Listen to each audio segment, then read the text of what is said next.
بسم اللہ الرحمن الرحیم۔ السلام علیکم۔ ڈائنامک پالیٹکس میں میں ہوں آپ کا ہوسٹ پروفیسر عبدالوحید شیخ۔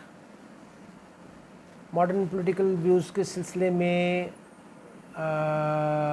آج ہم بات کر رہے ہیں critical analysis of theory of socialism. Socialism ایک ایسی فلاسفی ہے جس کے بے شمار انکاؤنٹیبل سپورٹرز بھی ہیں اور اپوننٹس، رائیولز، اور دونوں ہی جذباتی طور پر وابستہ ہیں، جذباتی پوائنٹ آف ویو رکھتے ہیں۔ سپورٹرز جو ہیں وہ اس کی اتنی تعریف کرتے ہیں کہ تمام خامیوں کو نظر انداز کر دیتے ہیں، اور اپوننٹس جو ہیں وہ اس کی تمام خوبیاں جو ہیں ان کو بھی پس پش ڈال دیتے ہیں۔ لیکن یہاں ہم اس کا ایک امپارشل ریویو لیتے ہیں، اس کو اینالائز کرتے ہیں کہ ایکچولی یہ ہے کیا۔ 20th سینچری میں سوشلزم روس میں، چائنا میں اور مشرقی یورپ میں اس کو غلبہ حاصل ہوا، اور لوگوں کی ایک بہت بڑی تعداد جو ہے وہ اس سے متاثر ہوئی۔ یہ سلسلہ صرف یہاں تک ہی نہیں رکا، بلکہ یہ پھیلتے پھیلتے لیٹن امریکہ، افریقہ اور ایشیا تک بھی پہنچا، اور وہاں بھی اس نے لوگوں کے ذہنوں کو بہت متاثر کیا۔ دراصل یہ ایک ایسی تھیوری، ایک ایسی فلاسفی ہے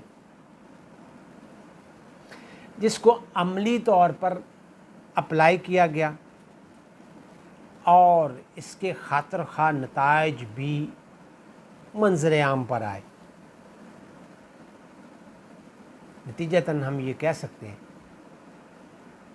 کہ اس کو اپلائی کرنے سے، اس کو رائج کرنے سے، اس کو بطور سسٹم اپنانے سے دنیا کا ایک بڑا حصہ کارل مارکس کے نظریات سے متاثر ہوئے بغیر نہ رہ سکا۔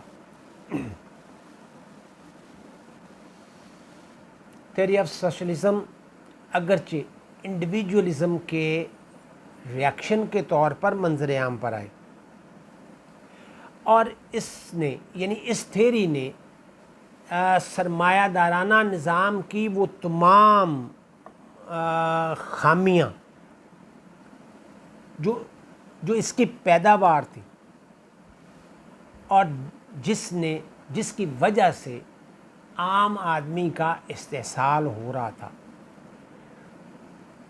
ان کو ٹارگٹ کیا، ان کو نشانہ بنایا اور ان پر قابو پانے کی کوشش۔ اگرچہ لوگوں کو اس سے بہت سی امیدیں وابستہ تھیں، لوگ دیوانہ وار اس سے متاثر بھی ہوئے، اس کو ایک خاص نہج پر پہنچایا، اس سے امیدیں وابستہ کی، لیکن وہ استحصال جو سرمایہ دارانہ نظام میں فرد کا ہو رہا تھا، اس پر قابو پانا تو درکنار،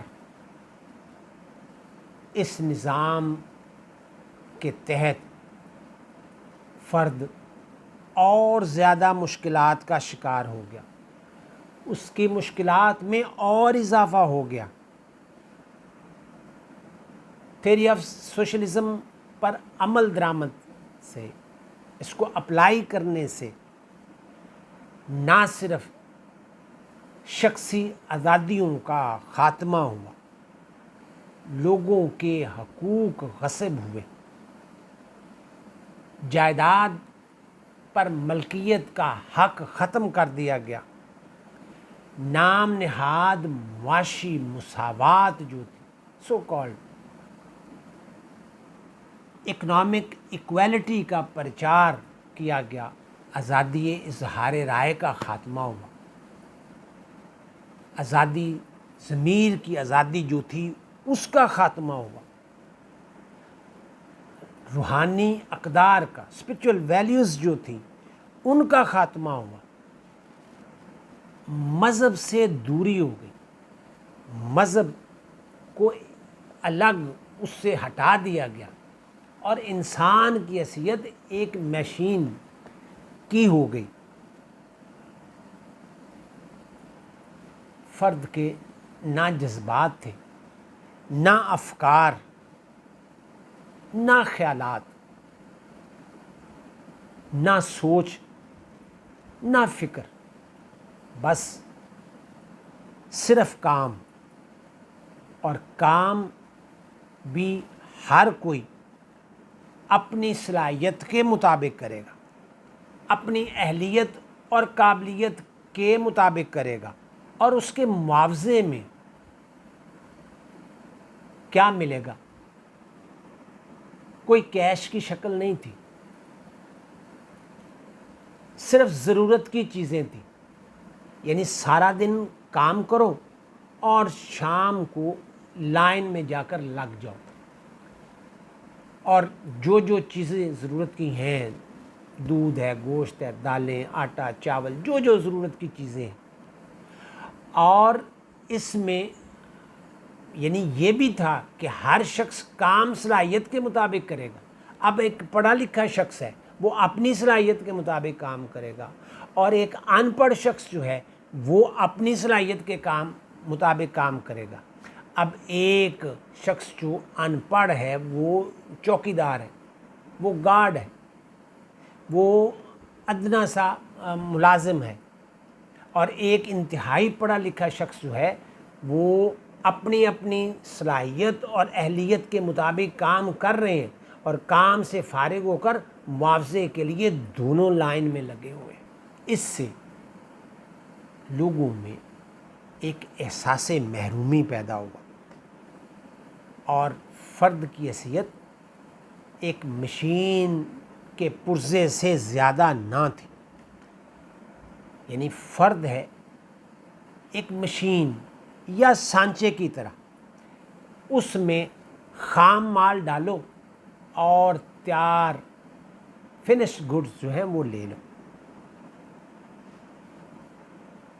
یہ سسٹم جو ہے یہ دنیا کے کئی ممالک میں پاپولر ہوا، اور وقتی طور پر ایک چام بھی لوگوں کو نظر آیا، لوگ اس سے متاثر بھی نظر آئے، فوائد بھی حاصل ہوئے، لیکن یہ نظام کسی طور پر بھی خامیوں سے مبرہ نہیں تھا۔ اس سسٹم کی خامیاں جو ہیں وہ وقت گزرنے کے ساتھ ساتھ واضح ہوتی چلی گئی۔ with the passage of time لوگوں کو یہ بات واضح ہوتی چلی گئی کہ اس میں بھی بہت ساری خامیاں ہیں، اور یہ بھی لوگوں میں احساس محرومی پیدا کر رہا ہے۔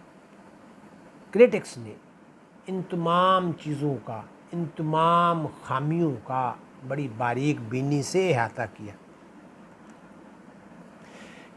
کریٹکس کے خیال کے مطابق فرد کی انفرادی حیثیت بالکل ختم ہو کر رہ گئی تھی۔ فرد جو پہلے ہی ایکسپلائٹڈ تھا،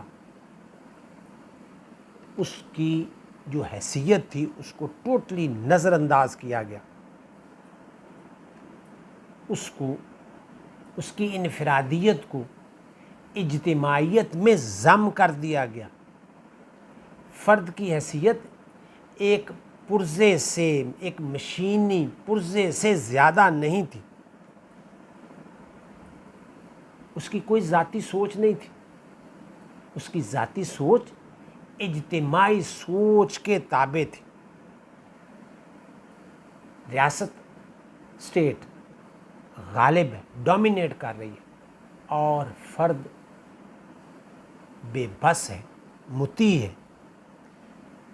ریاست شہریوں پر مکمل کنٹرول کیے ہوئے ہے، اور انڈیویجول جو ہے وہ اس کے سامنے بے بس ہے، حتیٰ کہ اس کی صلاحیتیں متاثر ہو رہی ہیں. اسٹیٹ کی اننیسیسریلی انٹرفیئرنس ہے اس کے معاملات میں، ایک بے جا اور غیر ضروری انڈیو انٹرفیئرنس. تو فرد جو ہے اس کی آزادی، اس کے حقوق، اس کے سوچنے سمجھنے کی صلاحیت متاثر ہو رہی ہے، اس کی آزادی ختم اور حقوق سلب ہو رہے ہیں. برس اقتدار لوگ جو ہے گورنمنٹ، جو گورنمنٹ آف پرالیٹیرینز تھی، مزدوروں کی حکومت، وہ اپنے وہ کامریڈز جو تھے، جو حکومت کے جو برس اقتدار تھے، وہ اپنے دوسرے کامریڈز جو دوسرے ساتھی ہیں ان کا استحصال کر رہے ہیں. اہل حکومت جو ہیں وہ منمانی کر رہے ہیں، اور عام عوام جو ہیں وہ بے بس، لاچار اور بے یار و مددگار، لاچار ہیں، بے کس ہیں. حالانکہ دعویٰ یہ تھا کہ کیپٹلزم میں فرد جو ہے اس کی کوئی حیثیت نہیں ہے، اس کا استحصال کیا جا رہا ہے. اس نظام کے تحت فرد معتبر ہوگا، خوشحال ہوگا، بہتر ہوگا، اور اس کی اپنی حکومت ہوگی، گورنمنٹ آف پرالیٹیرینز ہوگی، اور وہ کامریڈ ہوگا، اور الٹیمیٹلی یہ گورنمنٹ جو ہے وہ ڈکٹیٹرشپ آف پرالیٹیرینز کہلائے گی. لیکن یہاں تو صورتحال قطعی مختلف تھی. یہ نظام اس انڈیویجولزم یا کیپٹلزم سے بھی بدتر ثابت ہوا جہاں فرد کی حیثیت مشین کے ایک پرزے سے زیادہ نہ تھی، اور وہ مشینی طور پر کام کرتا تھا. وہ فرد نیم جاں، نیم مردہ نظر آیا، یہاں تک کہ اس کی آزادی ختم اور حقوق سلب ہو چکے تھے. سوشلزم کے تحت پرائیویٹ پراپرٹی یعنی نجی ملکیت کا خاتمہ کر دیا گیا. حالانکہ انسان جو ہے وہ نیچرلی ذاتی جائیداد یا حق ملکیت کا خواہش مند ہوتا ہے، دل دادا ہوتا ہے، کیونکہ ابتدائی سے انسان کے اندر اپنا گھر اور ذاتی جائیداد رکھنے کی شدید خواہش ہوتی ہے. اس سے وہ نیچرلی اپنے آپ کو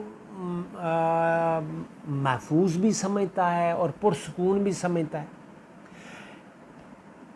سوشلزم میں فرد کو معاوضہ ضرورت کے مطابق دیا گیا، جس سے فرد کے اندر یعنی اس کی ضرورت سے جائیداد تو وہ تب خرید سکتا ہے نا جب وافر اس کے پاس کوئی چیز ہو کہ کچھ اس نے خرچ کر لیا، کچھ اس نے بچا لیا، اور بچاتے بچاتے ایک دن وہ اس پوزیشن میں ہو جائے کہ وہ کچھ خرید سکے.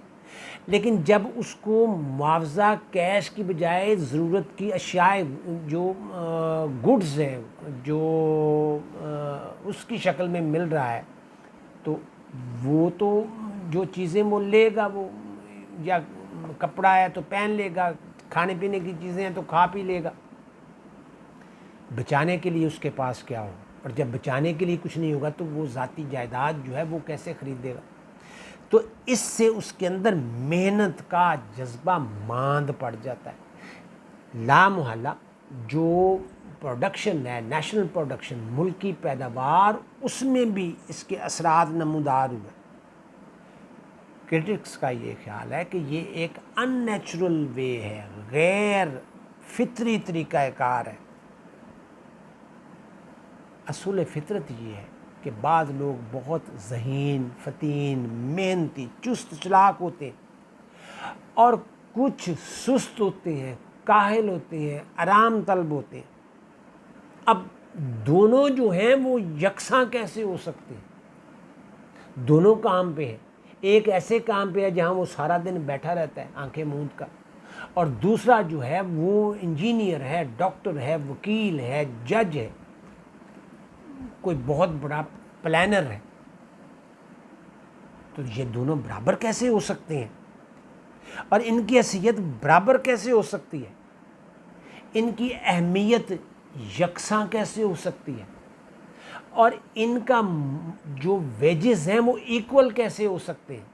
اب دونوں نے اپنا اپنا کام کیا، سپوز 8 گھنٹے یا 10 گھنٹے یا 6 گھنٹے کام کیا، اور کام کرنے کے بعد دونوں اپنی ضرورت کے لیے وہ لائن میں لگ گئے، اشیاء ضرورت جو ہیں وہ لیں اور گھر کو جائیں۔ یہ جو صورتحال ہے یہ احساس محرومی پیدا کرتی ہے، بلکہ بعض اوقات ایسا بھی ہوتا ہے کہ ذہین، فطین، محنتی لوگوں کو کم معاوضہ ملتا ہے اور سست، کاہل، ان پڑھ اور جاہل لوگوں کو زیادہ معاوضہ ملتا ہے، کیونکہ معاوضے کا تعلق محنت سے نہیں ہے، معاوضے کا تعلق سوشلزم میں ضرورت سے ہے۔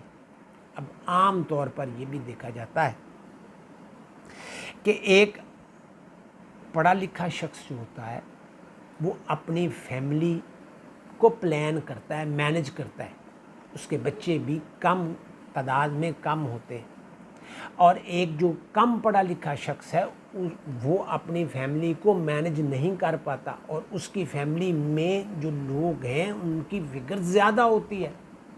تو اب ایک فیملی پڑھے لکھے بندے کی ہے، اس میں 2 میاں بیوی اور 3 لوگ وہ ہیں، تو 5 لوگوں کے لیے اس کو ضرورت کی چیزیں ملیں گی۔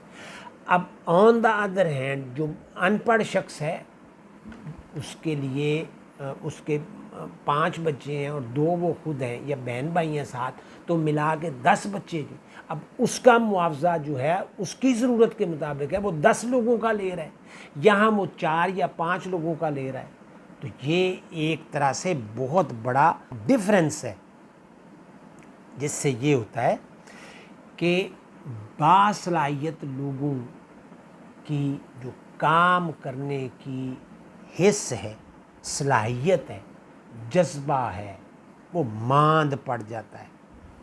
جب افراد سے ان کی فطری صلاحیت کے برعکس کام لیا جاتا ہے اور معاوضہ بھی پورا نہیں دیا جاتا، تو محنت کرنے کا جذبہ، اسپرٹ جو ہے وہ ختم ہو جاتی ہے، اسپیڈ آف ورک جو ہے وہ ماند پڑ جاتا ہے، جس سے پروڈکشن پر لا محالہ فرق پڑتا ہے، اس کے منفی اثرات، نیگیٹو ایفیکٹس جو ہیں وہ نمودار ہوتے ہیں۔ ایک اور طرح سے اس بات کو دیکھتے ہیں کہ یہ بات بھی کہی جاتی ہے کہ انسان فطرتاً حریص بھی ہے، خود غرض بھی ہے، لالچی بھی ہے۔ کوئی بھی کام اس وقت تک نہیں کرتا یا توجہ نہیں دیتا جب تک اس کا اسے معقول معاوضہ ملنے کی توقع نہ ہو، اور یہاں معاوضہ جو ہے وہ کیش کی صورت میں تو ہے ہی نہیں، وہ تو اشیاء ضروریہ کی شکل میں ہے، اور اس میں بھی جب اس کو اس کے نجی ملکیت کا جو ایک فطری حق ہے، جب اس سے بھی اس کو محروم کر دیا جائے تو پھر اس کی کام کرنے کی دلچسپی جو ہے، اس کی صلاحیت جو ہے وہ ختم ہو کر رہ جائے گی۔ حق ملکیت جو ہے وہ فرد کو ایک جذبہ، انتھوزیزم جو ہے وہ عطا کرتا ہے، اس کی صلاحیتیں اجاگر کرتا ہے، اس کو ڈیووشن دیتا ہے، اس کو ایک ٹارگٹ اورینٹڈ کرتا ہے، اس کو دلچسپی، شوق اور ترغیب ملتی ہے۔ لیکن جب نجی ملکیت، پرائیویٹ پراپرٹی کا خاتمہ ہو جائے اور اس کی کوئی گنجائش باقی نہ رہے، یا دوسرے الفاظ میں ہم یہ کہیں کہ جب اس کو اس کے اس فنڈامنٹل رائٹ سے الگ کر دیا جائے، سلب کر لیا جائے، تو پھر اس کا جذبہ بالکل ہی ختم ہو جاتا ہے۔ یہ ایک ظالمانہ اور غیر دانشمندانہ اقدام ہے جس سے معاشرے پر منفی اثرات پیدا ہوتے ہیں اور فرد کی صلاحیتیں جو ہیں وہ متاثر ہوتی ہیں۔ سوشلزم میں تمام ذرائع پیداوار جو ہیں وہ اسٹیٹ کی ملکیت میں ہے، اور اسٹیٹ ظاہر ہے اس کے ملازمین اس کو کنٹرول کرتے ہیں، اس کا بڑا حصہ جو ہے وہ بیوروکریسی پر مشتمل ہوتا ہے، اور یہ بیوروکریسی جو ہے وہ تمام پیداواری یونٹس جو ہیں، ملز جو ہیں، فیکٹریز جو ہیں، جو شاپس جو ہیں، بڑے بڑے ادارے جن میں ریلوے، شپنگ کمپنیز ہیں، ایئر لائنز کمپنیز ہیں، اور بڑے بڑے ادارے جن میں تنخواہ دار جو آفیسرز ہیں وہ کام کرتے ہیں، ان کو کام سے اور پیداوار بڑھانے سے کوئی دلچسپی، لگن یا شوق نہیں ہوتا۔ وہ بس کام کرتے ہیں اور اپنا معاوضہ لیتے ہیں، اور بس اس سے لامحالہ جو پروڈکشن ہے اس میں فرق پڑتا ہے۔ اس عمل سے پیداوار جو ہے وہ کم ہو جاتی ہے، ہر طرف سستی، کاہلی اور کام چوری کا دورہ ہوتا ہے، اور کوئی بھی اپنے جائز طریقے سے کام نہیں کرتا، بس وہ ٹائم پورا کرتا ہے اور لائن میں لگ کر معاوضہ لیتا ہے اور اپنے گھر کی راہ لیتا ہے۔ ہم نے جب مختلف ڈیفینیشنز دیکھی تھی تو اس میں یہ بھی تھا کہ یہ ایک ڈیموکریٹک گورنمنٹ ہوگی، جو ایک اسٹیبل اور اسٹرانگ گورنمنٹ ہوگی، لیکن ڈیموکریٹک ہوگی۔ لیکن جب سوشلزم کو عملی طور پر رائج کیا گیا تو یہ ان ڈیموکریٹک ثابت ہوئی، حالانکہ ان کا جو کلیم تھا وہ ڈیموکریٹک ہونے کا تھا، لیکن عام طور پر اگر دیکھا جائے تو آج کے معاشرے میں ڈیموکریسی جو ہے وہ ایک پاپولر اور فیوریٹ سسٹم آف گورنمنٹ سمجھا جاتا ہے۔ قومیں جو ہیں وہ جمہوری، جو ڈیموکریٹک ویلیوز ہیں ان کے لیے جد و جہد کرتی ہیں، لیکن جو اشتراکی طرز عمل ہے اس میں ہمیں مختلف چیزیں نظر آئیں، وہ ہمیں ان ڈیموکریٹک نظر آیا۔ اس میں ایک مخصوص طبقے کی ڈکٹیٹرشپ تھی۔ کہا تو یہ گیا تھا نا کہ ڈکٹیٹرشپ آف پرالیٹیرینز ہوگی، کامریڈز ہوں گے اور کامریڈز ایکول ہوں گے، لیکن یہاں جو برسر اقتدار طبقہ تھا وہ اپر ہینڈ تھا، وہ ڈومینیٹ تھا، اور اس نے جو عام مزدور تھے، عام کامریڈ، ان کے جو ان کا استحصال شروع کر دیا تھا۔ تو اس جب مخصوص طبقے کی ڈکٹیٹرشپ جو ہے وہ قائم ہوئی تو یہ اس ڈکٹیٹرشپ جو ڈکٹیٹرشپ آف پرالیٹیرینز تھی اس سے قطعی مختلف تھی، اور اس نے ایک جو کامن کاز تھی اس کو بہت زیادہ نقصان پہنچایا۔ پورے ملک میں صرف ایک پولیٹیکل پارٹی تھی اور جس نے سارے کے سارے ملک کو کنٹرول کیا ہوا تھا، اختلاف رائے کی کوئی گنجائش نہیں تھی. جو ان نظریات سے اختلاف کرتا وہ ملک دشمن ہوتا، وہ قوم دشمن ہوتا، وہ مزدور دشمن ہوتا، اس کو نظریات کا دشمن سمجھا جاتا تھا. سوشلزم میں فیصلے جو ہیں وہ کثرت رائے سے یا باہمی اتفاق سے نہیں ہوتے تھے. وہ برسر اقتدار ٹولہ جو ہے وہ فیصلے کرتا تھا اور ان فیصلوں کو ٹھونسا جاتا تھا لوکل لیول پر یا نیشنل لیول پر. عوام کی رائے کا کوئی احترام نہیں تھا، نہ اس کی ضرورت سمجھی جاتی تھی. بس جو فیصلہ کر دیا گیا اس کو من ون جو ہے اس کو اپلائی کرنا ہے. اور عوام کی حیثیت جو ہے وہ بھیڑ بکری سے زیادہ نہیں تھی. ان پر لازم تھا کہ وہ برسر اقتدار ٹولے کے جو فیصلے ہیں ان پر من ون عمل درآمد کرے، ان پر لازم تھا.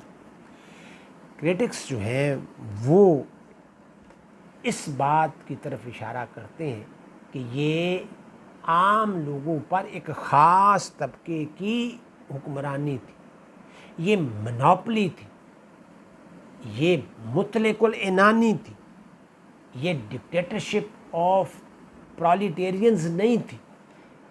یہ عام ایک جو برسر اقتدار ٹولہ تھا اس کی منوپلی تھی، اس کی ڈکٹیٹرشپ تھی.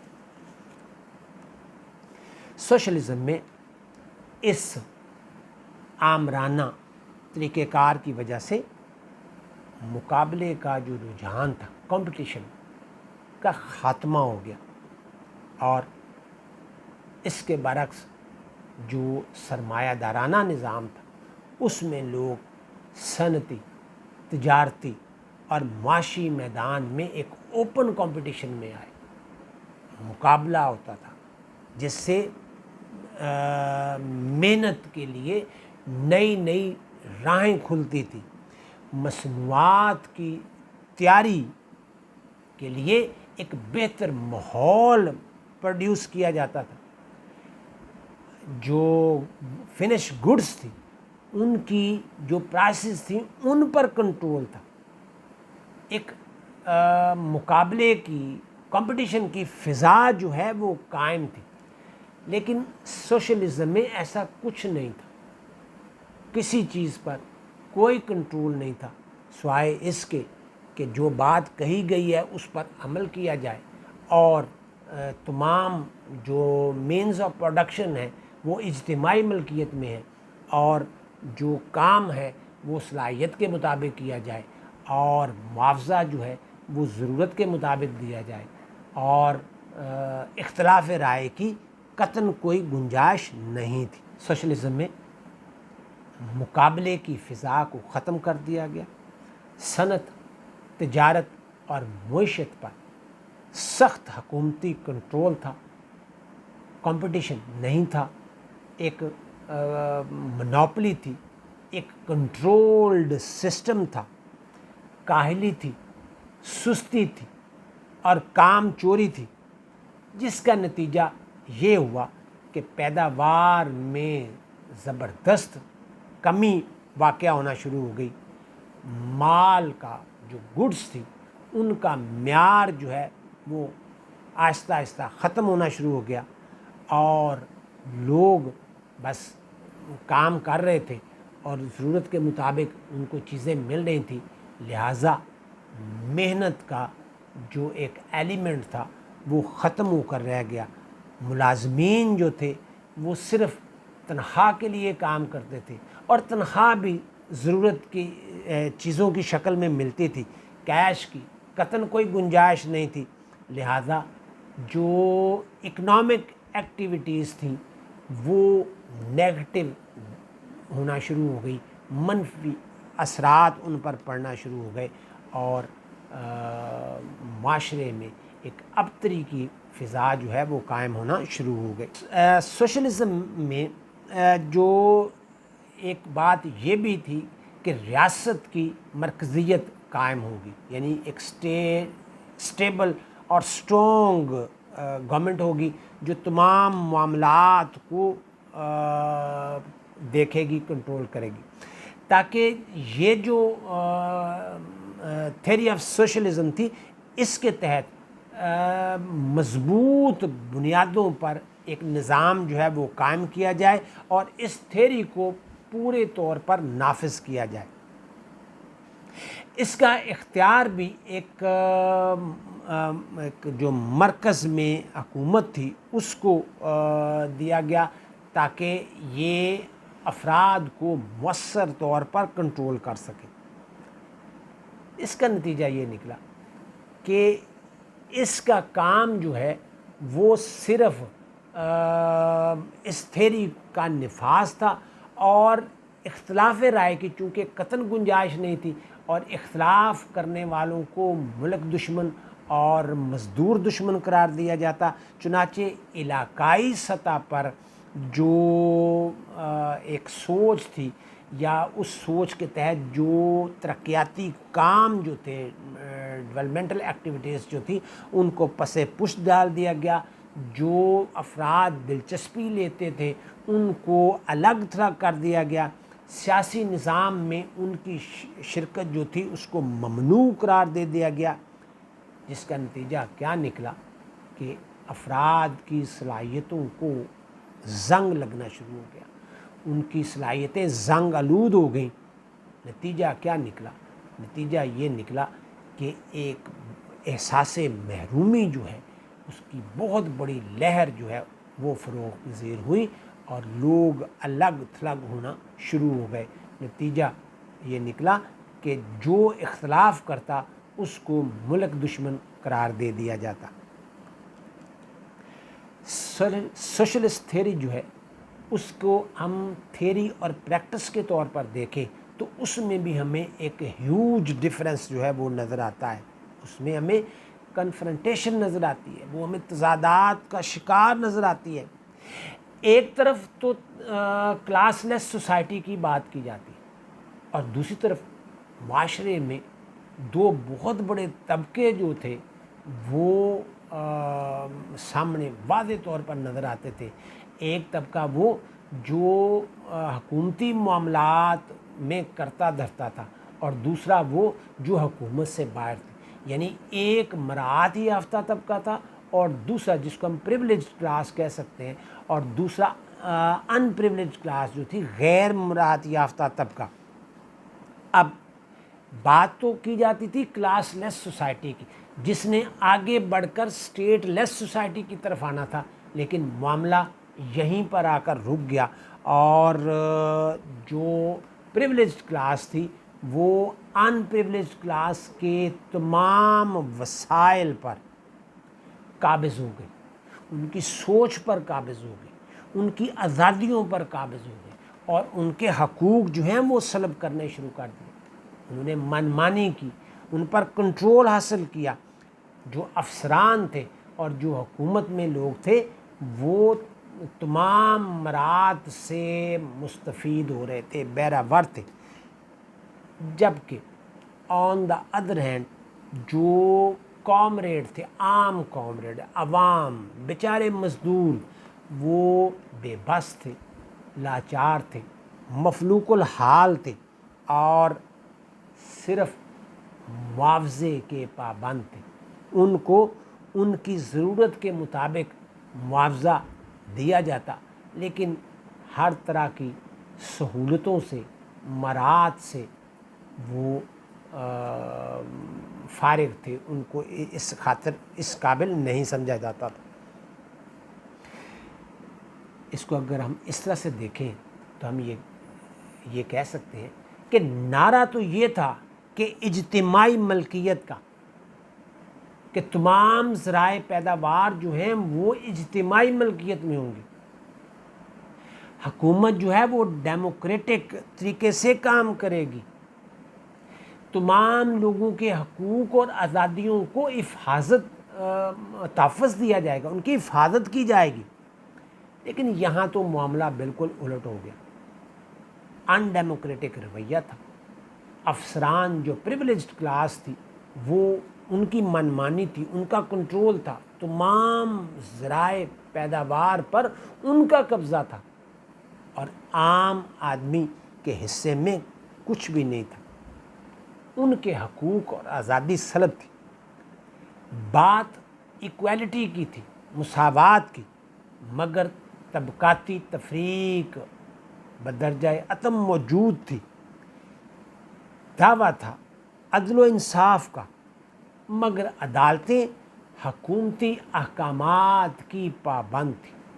تو یہ تو ایک بہت بڑا گیپ تھا, خلیج تھی, جس کو پاٹنا کسی کے بھی بس کی بات نہیں تھی. اب یہ اس سے بڑی فرد کے ہاتھوں, یعنی پریولیجڈ کلاس کے ہاتھوں ان پریولیجڈ کلاس کا استحصال ہو رہا تھا. یہ فرد کے ہاتھوں فرد کے استحصال کی ایک بہت ہی کبھی مثال تھی. سوشلزم میں جو روحانیت, اسپرچول ویلیوز تھیں, ان کو بھی نگیٹ کر دیا گیا, ان کی بھی نفی کر دی گئی. کارل مارکس جو ہے وہ مذہب کو اوپیم قرار دیتا تھا, افیون. وہ ذات باری تعالیٰ کے وجود کا منکر تھا. چنانچہ لوگوں کی ایک بڑی تعداد کے نزدیک یہ کنسیپٹ ناقابل قبول تھا, ان ایکسیپٹیبل تھا. سوشلسٹ ایسے اقدامات کرتے کہ لوگ مذہب سے نفرت کریں, ایسے خیالات کا پرچار کرتے, ایسی چیزوں کی تبلیغ کرتے اور مذہب کے خلاف دشنام ترازی کرتے کہ لوگ مذہب سے متاثر ہو جائیں. جس طرح سے بھوک میں پیٹ کی غذا, پیٹ کو غذا کی ضرورت ہوتی ہے, اس طرح مذہبی نقطہ نظر سے روح کی غذا دینی احکامات کی پیروی ہوتی ہے. مگر یہاں مذہب کو ٹوٹلی اگنور کر دیا گیا. سوشلزم کے تحت مذہب کی سوشلزم کے تحت تاریخ کی مادی تشریح کی گئی, اور اس کے مطابق تاریخ میں جو بڑے بڑے واقعات ہوئے, انقلابات واقع ہوئے, ان کے پیچھے معاشی عوامل جو تھے ان کے کار فرما ہونے کا پرچار کیا گیا. سوشلسٹ کے مطابق تاریخ کے ان بڑے بڑے واقعات میں ہمیں انقلاب فرانس, برطانیہ اور بذات خود روس وغیرہ کی مثال دی جاتی ہے. مگر یہ بھی ایک غلط تصور ہے. دنیا کا سب سے بڑا انقلاب جو ہے وہ اسلام کی آمد ہے. اسلام کی آمد سے لا دینیت کا خاتمہ ہوا, اللہ تعالیٰ کی حاکمیت غالب آئی, لوگوں کی آزادی اور حقوق کو تحفظ دیا گیا. ان تمام معاملات کے پیچھے کوئی معاشی محرکات نہیں تھے. تو اس طرح سے جو تاریخ کی مادی تشریح کا ایک کنسیپٹ تھا اس کی بھی نفی ہوتی ہے. اس کے علاوہ اس بات کو بھی لیا گیا کہ اشتراکیت کی انتہا اشتمالیت ہے, یعنی جب سوشلزم اپنے نقطۂ عروج پر پہنچے گا تو دراصل یہ نقطۂ آغاز ہوگا کمیونزم کا. سوشلزم کا نقطۂ عروج جو ہے وہ نقطۂ آغاز ہوگا کمیونزم کا.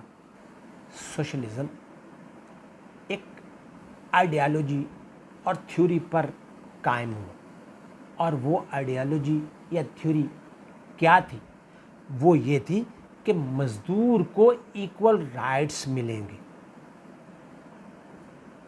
کلاس کنفرنٹیشن کا خاتمہ ہوگا، طبقاتی کشمکش کو ختم کر دیا جائے گا، گورنمنٹ آف پرالیٹیرینز قائم ہوگی، اس کے بعد ایک غیر طبقاتی معاشرہ یعنی کلاس لیس سوسائٹی جو ہے قائم کی جائے گی، اور یہ سوشلزم کا نقطۂ عروج ہوگا۔ دراصل یہ کمیونزم کا نقطۂ آغاز ہے، اس میں فرد اور معاشرہ دونوں مل کر ایک ایسے نظام کے لیے جد و جہد کریں گے جو کلاس لیس سوسائٹی کے بعد اسٹیٹ لیس سوسائٹی کی طرف بڑھے گا، اور اس غیر ریاستی نظام کے لیے جد و جہد کی جائے گی، اور یہ جب یہ قائم ہو جائے گا، مراد کلاس لیس سوسائٹی قائم ہوگی، تو یہ سوشلزم کا نقطۂ عروج ہوگا، اور جب کلاس لیس سوسائٹی قائم ہوگی تو یہ سوشلزم کا نقطۂ عروج ہوگا، اور جب اسٹیٹ لیس سوسائٹی قائم ہوگی تو یہ کمیونزم کا نقطۂ عروج ہوگا۔ تو اس طرح سے یہ تھیری جو ہے، یہ آئیڈیالوجی جو ہے، یہ کامیابی سے ہمکنار ہوگی، مگر انفارچونیٹلی یہ خواب کبھی شرمندہ تعبیر نہ ہو سکا۔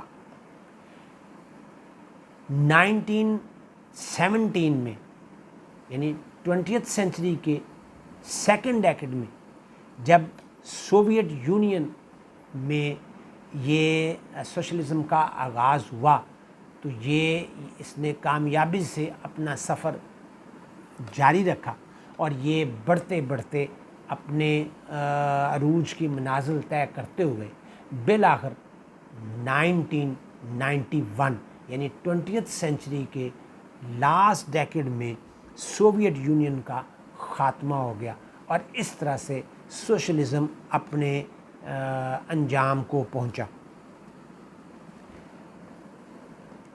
تھیوری آف سوشلزم جو ہے ایک طرح سے ایک منفی تھیوری ہے، نیگیٹو۔